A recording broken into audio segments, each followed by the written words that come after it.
नमस्कार, आप सभी का इस खास एक्सप्लेनर सेशन में बहुत बहुत स्वागत है। आज हम सीधे पॉइंट पर आएंगे क्योंकि आज का टॉपिक है हरियाणा के आर्थिक और सांख्यिकी डेटा पर आधारित एक जबरदस्त रैपिड फायर क्विज। देखिए, ये डेटा और फिगर्स आपके आने वाले एचएसएससी एग्जाम्स के लिए लिटरली गेम चेंजर साबित हो सकते हैं। तो चलिए अपनी नॉलेज टेस्ट करने के लिए तैयार हो जाइए। लेकिन हाँ, आगे बढ़ने से पहले एक छोटी सी रिक्वेस्ट है। प्लीज अभी हमारे इस चैनल को सब्सक्राइब कर लें, इस प्रस्तुति को लाइक करें और अपने दोस्तों के साथ शेयर जरूर करें। आपका ये सपोर्ट हमें आपके लिए ऐसा ही टॉप क्लास कंटेंट लाने के लिए बहुत मोटिवेट करता है। तो चलिए समझते हैं आज के हमारे इस टाइम बेस्ड फॉर्मेट को। आपके सामने एक एक करके सवाल आएंगे और आपको बिल्कुल रियल एग्जाम की तरह एक सिम्युलेटेड काउंटडाउन के अंदर अपना सही जवाब सोचना होगा। ये प्रेशर आपकी सोचने की स्पीड को तो बढ़ाएगा ही, साथ ही एग्जाम वाले माहौल के लिए आपको मेंटली तैयार भी करेगा। तो क्या आप तैयार हैं? चलिए शुरू करते हैं। पहला सवाल ये रहा, वर्ष 2023 में जीएसटी कलेक्शन में हरियाणा ने देश भर में कौन सा स्थान प्राप्त किया है? ऑप्शंस हैं ए प्रथम, बी द्वितीय, सी तृतीय, डी चतुर्थ या फिर ई अप्रयासित। आपका टाइमर अब शुरू होता है। जल्दी से रिकॉल कीजिए, एग्जैक्ट नेशनल स्टैंडिंग क्या थी हमारी? समय समाप्त। तो सही जवाब है ऑप्शन डी यानी चतुर्थ। वर्ष 2023 में हरियाणा ने पूरे देश के जीएसटी कलेक्शन में चौथा स्थान हासिल किया है। जरा सोचिए, एक छोटे से राज्य के लिए नेशनल लेवल पर चौथी रैंक हासिल करना कोई छोटी बात नहीं है। ये हमारे राज्य के बेहद मजबूत औद्योगिक आधार और बढ़ती इकोनॉमी को बहुत ही शानदार तरीके से दर्शाता है। चलिए अब बढ़ते हैं एक थोड़े से कॉम्प्लेक्स मल्टी स्टेटमेंट सवाल की ओर। यहां आपको जीएसडीपी यानी ग्रॉस स्टेट डोमेस्टिक प्रोडक्ट के अनुमान से जुड़े इन दो कथनों पर विचार करना है।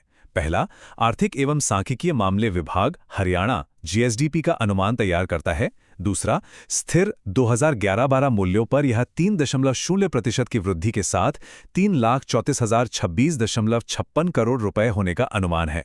सोचिए इनमें से कौन सा कथन सही है? क्लॉक टिक कर रही है। यहाँ कैच है, इस सवाल में ध्यान देने वाली बात यह है कि केवल पहला कथन ही पूरी तरह से सत्य है, इसलिए करेक्ट आंसर है ऑप्शन ए। जीएसडीपी का अनुमान तैयार करने वाले विभाग का नाम तो बिल्कुल सही है, लेकिन दूसरे कथन में जो डेटा दिया गया है वो पूरी तरह सटीक नहीं है। एग्जाम में ऐसे ही ट्रिकी सवाल आते हैं जहां एक छोटा सा फैक्ट पूरा आंसर बदल देता है। मूविंग ऑन, अब टैक्स हिस्ट्री का एक बहुत ही वाइटल सवाल। भारत में वैट यानी वैल्यू एडेड टैक्स लागू करने वाला पहला राज्य कौन सा है?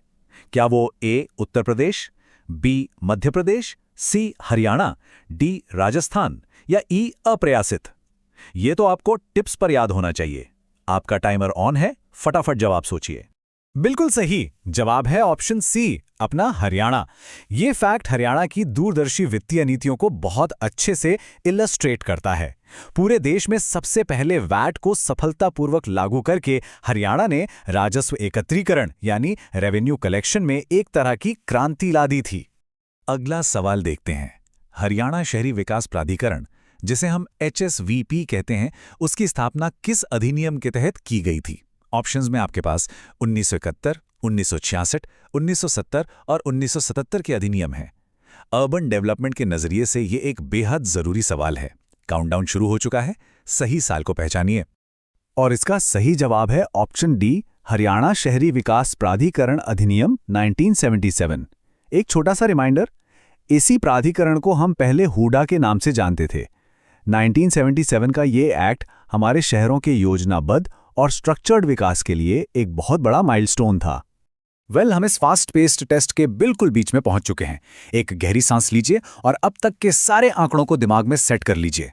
आगे के सवालों पर जाने से पहले मेरी आप सभी से फिर से गुजारिश है कि अगर आपको ये एक्सप्लेनर और हमारे ये स्ट्रक्चर्ड फॉर्मेट हेल्पफुल लग रहा है तो प्लीज बिना किसी देरी के चैनल को सब्सक्राइब करें, इसे लाइक करें और अपने स्टडी ग्रुप्स में शेयर जरूर करें। आपका एक शेयर हमें बहुत एनर्जी देता है। चलिए वापस जंप करते हैं अपने क्विज में। क्वेश्चन 5, हरियाणा का कौन सा विभाग जीएसटीपी का अनुमान तैयार करता है? ऑप्शंस हैं ए अर्थशास्त्र विभाग, बी उत्पाद शुल्क और कराधान, सी आर्थिक और सांख्यिकीय मामलों का विभाग या डी इनमें से कोई नहीं। आपका टाइमर स्टार्ट होता है नाउ। क्या आपको याद आया? हमने क्वेश्चन 2 में ही इसका सीधा सीधा हिंट दिया था। ऑप्शन सी एब्सोल्युटली करेक्ट है। आर्थिक और सांख्यिकीय मामलों का विभाग ही वो एडमिनिस्ट्रेटिव बॉडी है जो राज्य की जीएसडीपी के सारे कैलकुलेशन संभालती है। सरकार की पॉलिसी मेकिंग में इसी विभाग के डेटा का सबसे ज्यादा इस्तेमाल होता है। अब आते हैं इकोनॉमी के एक बहुत ही प्रमुख इंडिकेटर पर। 2021-22 के अनुमान के अनुसार मौजूदा मूल्य पर हरियाणा की प्रति व्यक्ति आय कितनी है? ऑप्शंस हैं 2,64,835 रुपए, 1,64,835 रुपए या 3,64,835 रुपए। आपके पास कुछ ही सेकंड्स हैं इस एग्जैक्ट न्यूमेरिकल फिगर को लॉक करने के लिए। इसका एकदम सटीक आंकड़ा है 2,64,835 रुपए, यानी ऑप्शन ए हमारा बिल्कुल करेक्ट आंसर है।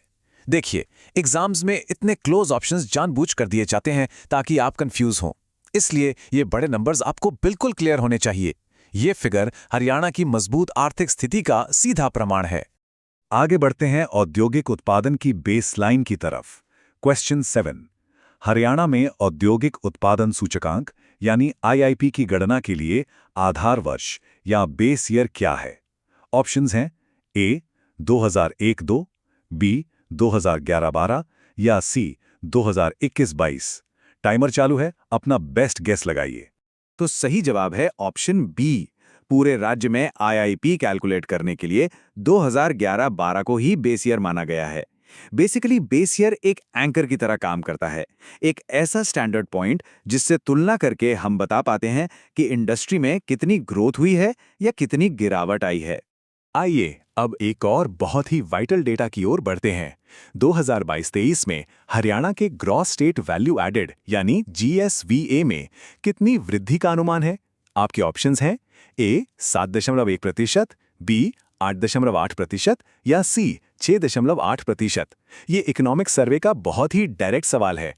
टाइमर चल रहा है और करेक्ट आंसर है ऑप्शन ए 7.1% की शानदार ग्रोथ। एग्जाम के नजरिए से ये एक बहुत ही पॉजिटिव और इंपॉर्टेंट डेटा पॉइंट है। हमारे एग्रीकल्चर, इंडस्ट्री और सर्विस सेक्टर की बेहतरीन परफॉर्मेंस की वजह से ही हम इतनी अच्छी ग्रोथ रेट अचीव कर पाए हैं। अब हम आ गए हैं अपने आखिरी टेस्ट आइटम पर। क्वेश्चन 9, औद्योगिक उत्पादन सूचकांक आईआईपी के बारे में इन दो कथनों को देखिए। पहला, इसे आर्थिक और सांख्यिकी मामलों के विभाग द्वारा तैयार किया जाता है। दूसरा, इसका वर्तमान आधार वर्ष 2021-22 है। बताइए, इनमें से कौन सा कथन सही है? आपका अंतिम टाइमर शुरू होता है अब। अगर आपने अभी-अभी क्वेश्चन 7 को ध्यान से सुना था, तो आपने तुरंत इस ट्रिक को पकड़ लिया होगा। दूसरे कथन में बेस ईयर गलत दिया गया है, क्योंकि करंट बेस ईयर 2011-12 है, न कि 21-22। इसलिए केवल पहला कथन ही सही है और ऑप्शन ए हमारा इकलौता राइट आंसर है। प्रेजेंस ऑफ माइंड ही ऐसे सवालों को सॉल्व करने की चाबी है। इन स्पेसिफिक इकोनॉमिक इंडिकेटर्स और डेटा पॉइंट्स पर कमांड होना आपको आने वाले एग्जाम्स में एक बहुत बड़ा एज देगा। इसलिए इस जानकारी को बार बार रिवाइज करते रहें। आज का हमारा ये एक्सप्लेनर सेशन यहीं समाप्त होता है। जाने से पहले मेरी एक बार फिर आपसे रिक्वेस्ट है, प्लीज चैनल को सब्सक्राइब करें, इस सेशन को लाइक करें और इसे ज्यादा से ज्यादा शेयर करें। तो आप अपनी अगली तैयारी में अर्थव्यवस्था का कौन सा टॉपिक समझना चाहते हैं, हमें कमेंट्स में जरूर बताइएगा। तब तक के लिए फोकस के साथ पढ़ते रहें और आगे बढ़ते रहें।